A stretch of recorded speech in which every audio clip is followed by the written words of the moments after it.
કોદરામની દૂધ ઉત્પાદક મંડળીનું કેટલાક લોકોનું કહેવું છે કે દૂધ 11 લાખની કિંમતનું દૂધ પંખા ફરવાના કારણે ઉડી ગયું। ગુજરાતની ભૂમિ સંતોની અને શુરાઓની ભૂમિ છે અને ચમત્કારોની પણ ભૂમિ છે। આવો જ એક ચમત્કાર વડગામમાં પણ થયો છે અને આ ચમત્કાર કોઈને કલ્પનામાં પણ ન આવે તેવો છે। વડગામ તાલુકાના કોદરામ ગામની દૂધ ઉત્પાદક મંડળીમાં આ ચમત્કાર બન્યો છે। કોદરામ ગામની દૂધ ઉત્પાદક મંડળીમાં 11 લાખ રૂપિયાનું દૂધ પંખા ફરવાને કારણે ઉડી ગયું છે। આવો ચમત્કાર ગુજરાતમાં જોવા મળી શકે, બોલો બીજે ક્યાંય જોવા મળે આવો ચમત્કાર? હવે પાણીના બાષ્પીભવનનો નિયમ લાગુ પડે છે તે સમજી શકાય છે, પણ કોદરામ ગામની દૂધ મંડળીએ નવા જ નિયમની શોધ કરી છે અને આ નિયમ છે દૂધના બાષ્પીભવનનો નિયમ। આ બાષ્પીભવન પણ પાછું કુદરતી રીતે થતું નથી, પણ પંખા ફરવાને કારણે થાય છે। હવે આ કોદરામ ગામની દૂધ મંડળી પાસે એવી તે કઈ ટેકનોલોજીવાળા પંખા હશે કે જે ફરવાને લીધે ગામની બહેનો, માતાઓ અને પશુપાલકોની આકરી મહેનતનું 11 લાખ રૂપિયાનું દૂધ ઉડી ગયું, એટલે કે તેનું બાષ્પીભવન થઈ ગયું।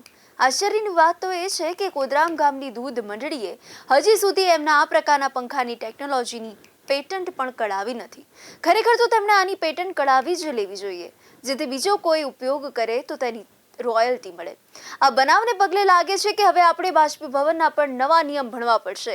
પાણીના બાષ્પીભવનનો નિયમ તો ભણ્યા હતા, પણ દૂધના બાષ્પીભવનનો નિયમ પણ ભણવાનો આવી શકે છે।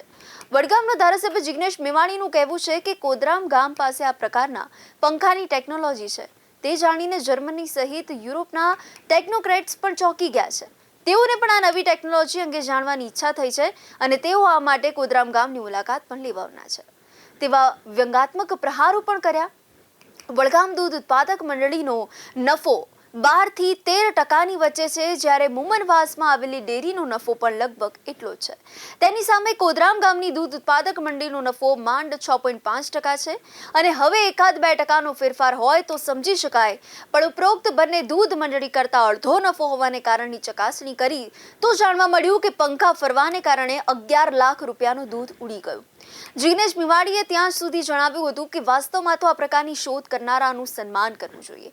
તેમની શોધનો ઉપયોગ હાલમાં સુઈગામ, વાવ, થરાદ આ વગેરે સ્થળોએ હજી પણ પૂરના પાણી ભરાયા છે અને તેને ઉડાડવા માટે કરવું જોઈએ, જેથી લોકોની તકલીફ દૂર થાય। ગુજરાતનું સંશોધન ગુજરાતની જ પ્રજાને કામ નહીં આવે તો કોને કામ આવશે? તેની સાથે એમણે પીએમ મોદીને વિનંતી કરી હતી કે હાલના સમયમાં ટેકનોલોજીની ચોરીઓ બહુ જ થાય છે અને તેથી દેશની આ અનોખી ટેકનોલોજી પણ દેશની બહાર પગ ન કરી જાય અને વિદેશી ચોરી ન જાય તે ખાસ જોવામાં આવે। મિત્રો, તમને નવાઈ લાગશે, આશ્ચર્ય થશે, પણ જર્મનીના કેટલાક ટેકનોક્રેટ્સ, કેટલાક એન્જિનિયર, કેટલાક વિજ્ઞાન સમજનારા વિદ્વાનો એ કોદરામ ગામમાં આવવાના છે, વડગામ વિધાનસભાના કોદરામ ગામે, અને એટલા માટે આવવાના છે કે હમણાં કોદરામની દૂધ ઉત્પાદક મંડળીનું કેટલાક લોકોનું કહેવું છે કે દૂધ 11 લાખની કિંમતનું દૂધ પંખા ફરવાના કારણે ઉડી ગયું। આ કઈ રીતે શક્ય છે? એટલે જર્મનીના દેશ દુનિયાના યુરોપના બધા એક્સપર્ટ્સ, બધા તજજ્ઞો, વિજ્ઞાન સમજનારા માણસો, એન્જિનિયર્સ એ બધા કોદરામાં આવવાના છે અને દૂધ ઉત્પાદક મંડળીનો સ્ટડી કરવાના છે, ડેરીનો સ્ટડી કરવાના છે। કારણ એવું કયું ગણિત કામ કરે છે, એવી શું ટેકનોલોજી છે, એવા કયા આધુનિક પંખા છે કે એવા પંખા ફર્યા કે ખેડૂતોનું, દૂધ ઉત્પાદકોનું, મારી બહેનોએ, કોદરામ ગામની બહેનોએ કાળી મજૂરી કરીને આંચળ વહેલી સવારે પશુઓના દોઈને જે દૂધ ભરાયું એવું 11 લાખની કિંમતનું દૂધ પંખા ફરવાના કારણે ઉડી ગયું અને ખેડૂતોનો નફો, દૂધ ઉત્પાદકોનો નફો એ સાફ થઈ ગયો। વડગામ વિધાનસભાના વડગામ ગામની દૂધ ઉત્પાદક મંડળીનો 11-13% નફો, મુમણવાસ ગામનો નફો 12-13%, કોદરામનો નફો ફક્ત 6.5%। તો લોકોએ પૂછ્યું કે અમારો નફો ફક્ત 6.5% કેમ? અમે પણ દૂધ ભરાવીએ છીએ। તો જવાબ મળ્યો, પંખા એવા ફર્યા કે 11 લાખની કિંમતનું દૂધ ઉડી ગયું। તો આ કઈ રીતે શક્ય બન્યું એ જાણવા માટે યુરોપના બધા કેટલાક વિદ્વાનો અને ટેકનોક્રેટ્સ એન્જિનિયર આવવાના છે કોદરામ। ચોરોનો ઓળખી લો હવે।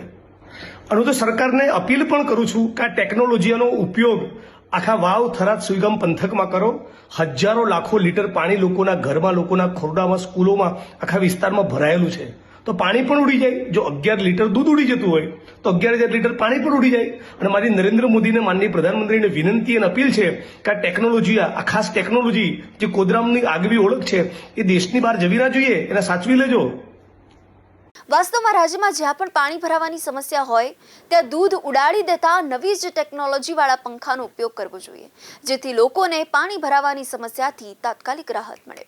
આપણી જ આ નવી શોધ છે, તો પછી તેનો ઉપયોગ કરવામાં શરમ શેની આવવી જોઈએ?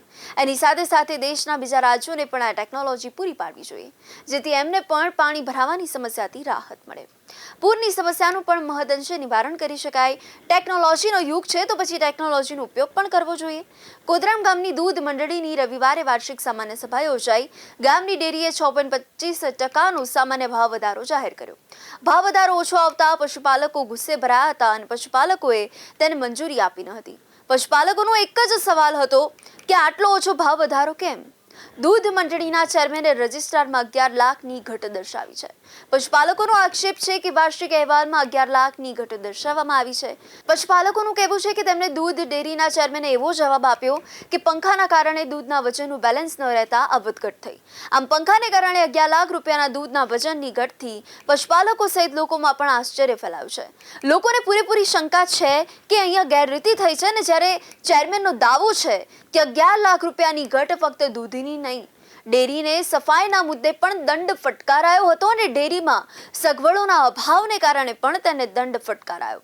આ બધું પણ એમાં આવે છે ને આ તો થઈ એક જ કોદરામ ગામની દૂધ મંડળીની વાત. આવી કેટલીય ગ્રામીણ દૂધ મંડળીમાં શું દૂધ આ રીતે જોડી જતું હશે?